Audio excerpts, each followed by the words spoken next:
Welcome to the timeless forgotten mysteries. The land of Britain was once thought to be nothing more than a myth by the mighty Roman Empire. To them, it was just an old legend.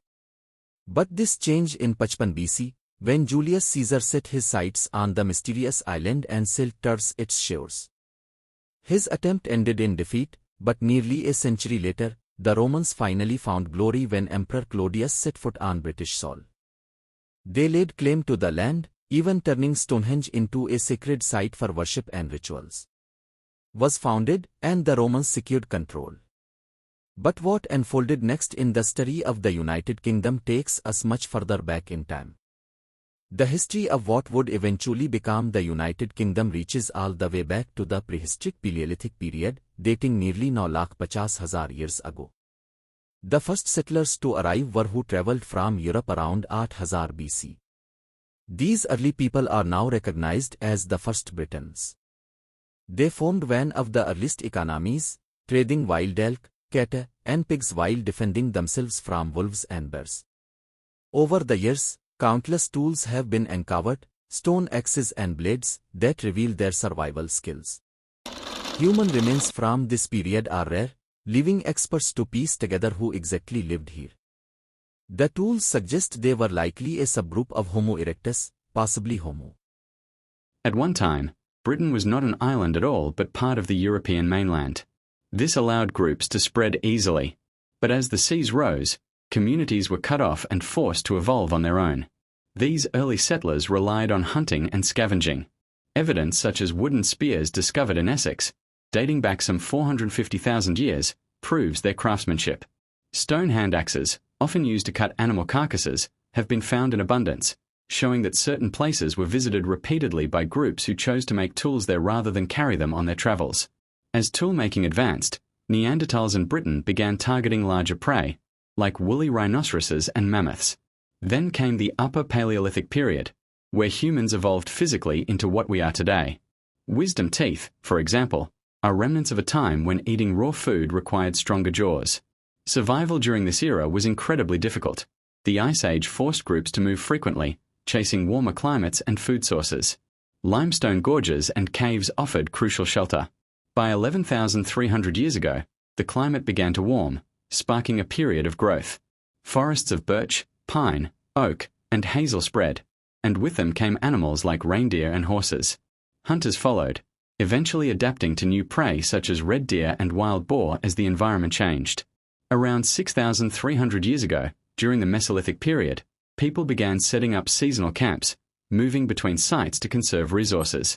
Coastal camps provided fish and shellfish, expanding diets and tool innovation.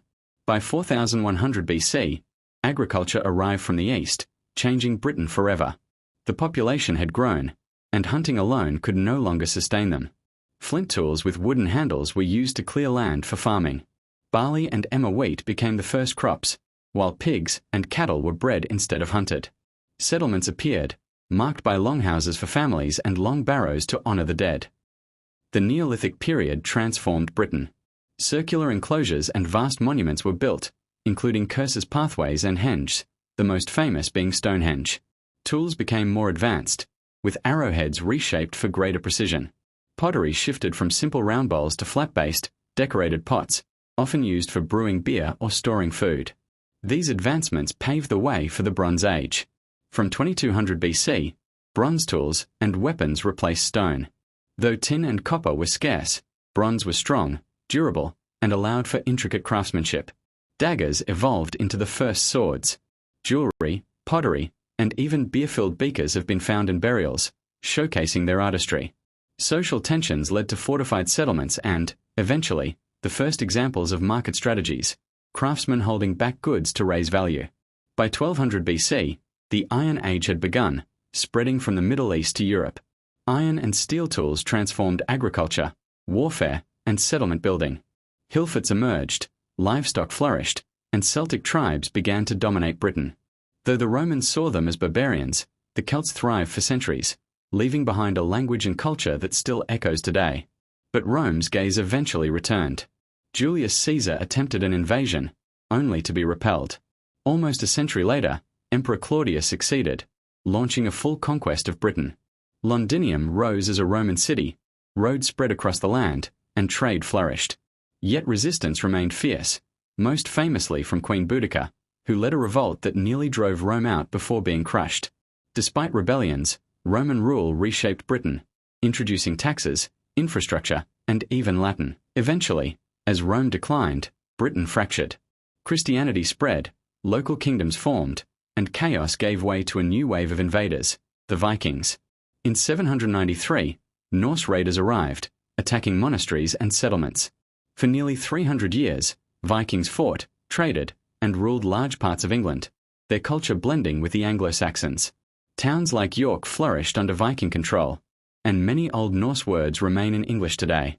Treaties were struck, battles fought, and legacies forged. By 1066, after centuries of Viking power, their reign ended with the Battle of Stamford Bridge. But that year marked another turning point, the Norman conquest, ushering Britain into the medieval era and a whole new chapter of history. The peasants drank strong ales, while the High and Late Middle Ages, spanning the 11th to 13th centuries, brought enormous changes that shook the country. The feudal system reshaped class structures, while rebellions caused waves of unrest.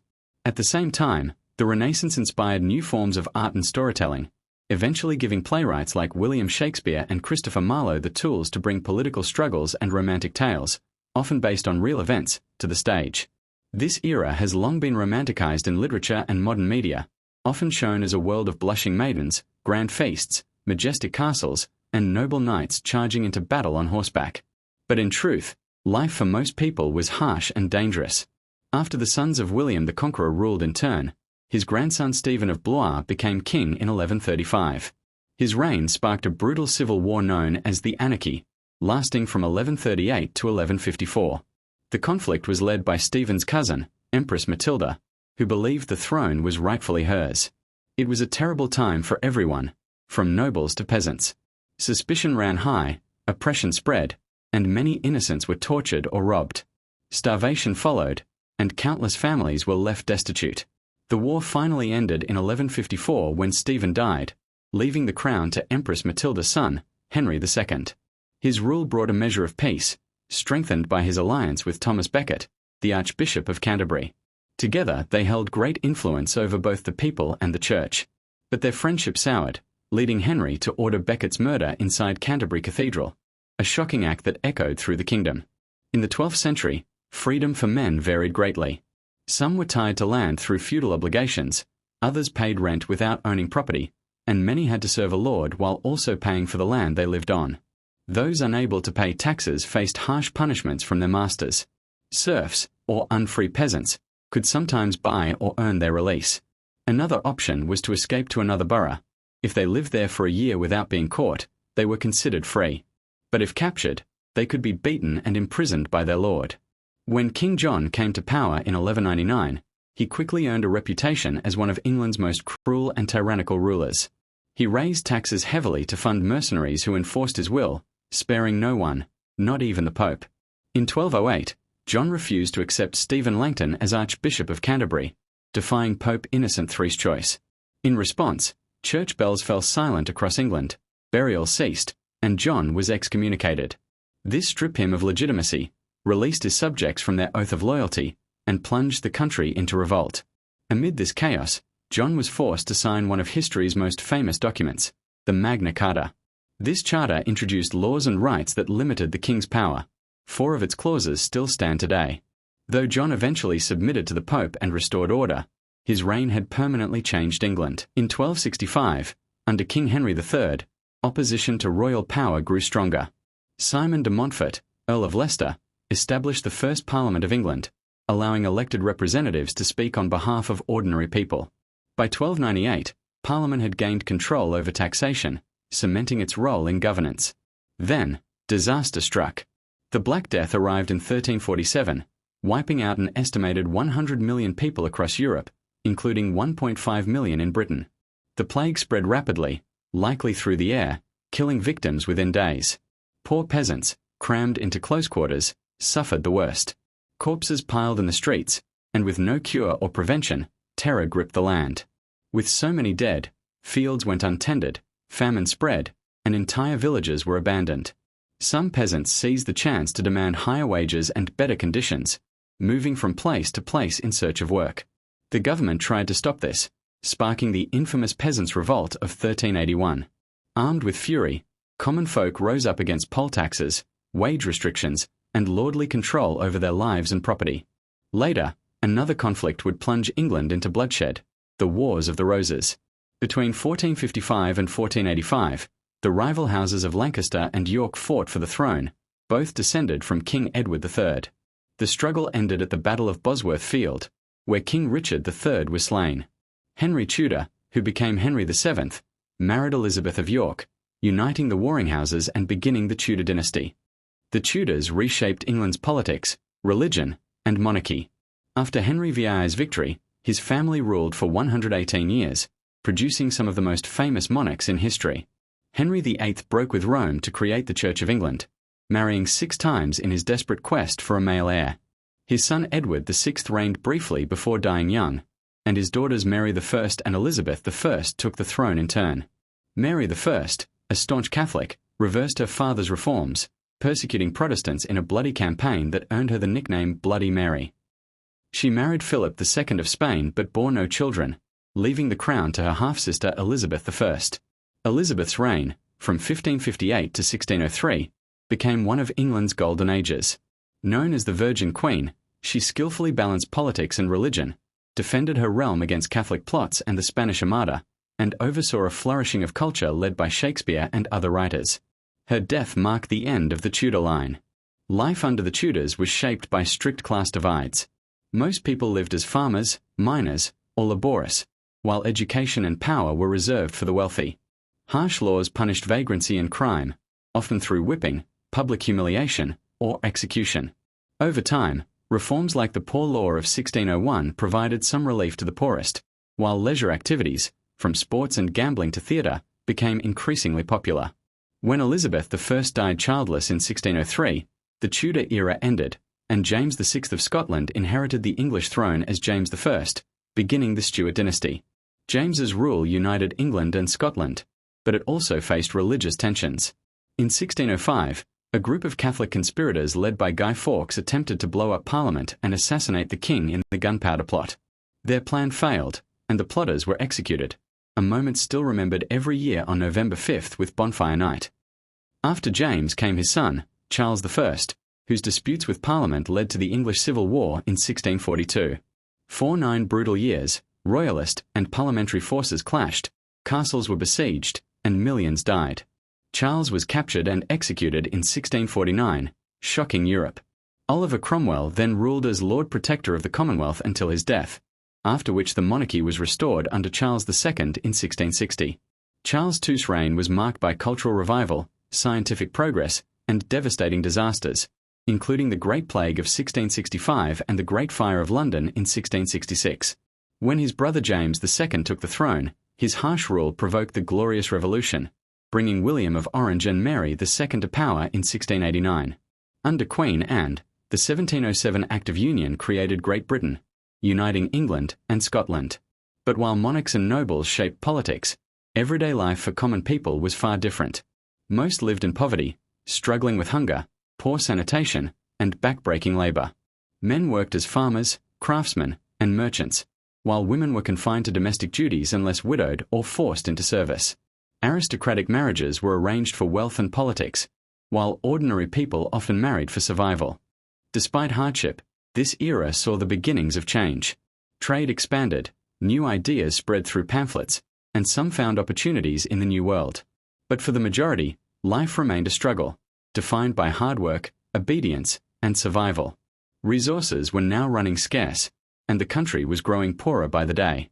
Many argued that focusing on Ireland, Scotland, and America was more of a burden than a benefit, providing no real advantage. Harsh as that may sound, many shared the opinion that England had overstretched its assets, and the population was suffering as a result. By the early 17th century, Scotland, Wales, and Ireland had been unified with England, and in 1707 Queen Anne formally signed the Acts of Union. Sadly, life expectancy was far shorter than it is today, with child mortality shockingly high. Childbirth itself was incredibly dangerous for both mother and child. Without the medicines and treatments we have now, if the pain and trauma didn't kill the mother, infections often did. Experts estimate that during the Stuart period, 25 out of every 1,000 women died giving birth. Young people also faced deadly threats from worms, plague, dysentery, and an illness called griping in the guts, which caused severe diarrhea and stomach pain.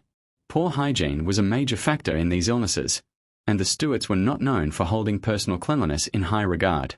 Fleas and lice infested people of all classes, and intestinal worms spread easily through poorly prepared food. In their spare time, people in the Stuart era enjoyed dancing, singing, and listening to live music in halls and taverns. The wealthier classes went to the theatre, while common folk entertained themselves with betting on cockfights, dogfights, and watching public executions in town squares. This era also brought new foods and drinks from around the world, thanks to expanding global trade routes over land and sea. Exotic goods appeared on British soil for the first time: furs from North America, tea from China, and spices from India. These new imports transformed the British palate. By 1633, bananas were being sold in market stalls, and the first coffee houses and tea rooms had opened. Coffee houses quickly became gathering places for men to discuss politics and business, while women were banned and instead visited tea rooms. Hot chocolate, however, was reserved as a luxury for wealthy men and women alike. The 18th century, known as the Georgian era, ushered in the Industrial Revolution. Britain became dominated by steam power, networks of canals, and factories producing goods on a massive scale. Yet many workshops remained small, like those of textile workers who spun, wove, dyed, and repaired cloth. Different regions specialized in industries: metal production in the Midlands, mining in the Northeast, and glasswork in the West Midlands. New technologies transformed both farming and manufacturing. Food production increased, ensuring more supply, but for the poor, affording it remained a challenge. Cheap labor from foreign workers and vagrants caused mass unemployment in rural villages, pushing many to move into towns and cities in search of work. Factories grew rapidly, powered at first by water wheels, windmills, and horses. But everything changed with the steam engine, pioneered by Thomas Newcomen and later improved by James Watt. Steam power increased output, pumped water from mines, transported goods by rail, and powered textile mills. By the late 19th century, around 2,000 steam engines were in use across Britain. The Derby family of Shropshire revolutionized iron manufacturing, producing stronger metals for machines and tools. Coal mining boomed, feeding the steam engines that drove industry. In 1769, Richard Arkwright's water frame allowed large-scale textile spinning, followed by James Hargreaves spinning jenny and Edmund Cartwright's power loom, making cotton production faster and cheaper. Soon, clothing became affordable for all. Factories multiplied, employing hundreds or even thousands of workers. Richard Arkwright's cotton mills in Nottingham had nearly 600 employees, while factories in Birmingham employed close to 1,000. Even children were hired, valued for their small hands in intricate tasks like making buttons, locks, and buckles. Conditions were brutal. Factories were hot, dangerous, and often compared to prisons. Workhouses and orphanages sent children into factories and mines, where many fainted from heat or were mangled in machinery. The rise of canals transformed transport. The Duke of Bridgewater's canal linking Worsley to Manchester cut coal prices in half within weeks. By 1815, Britain had more than 2,000 miles of canals, moving tons of coal, metals, and goods. Roads, however, were neglected, muddy, overgrown, and impassable in places. The government introduced the Turnpike Acts, allowing new toll roads to be built. Engineers like John McAdam and Thomas Telford modernized the road system, making travel far faster. By the 1780s, stagecoaches could reach London from Edinburgh in just 2 days, compared to nearly 2 weeks half a century earlier. During the late 1700s, Britain also developed a strong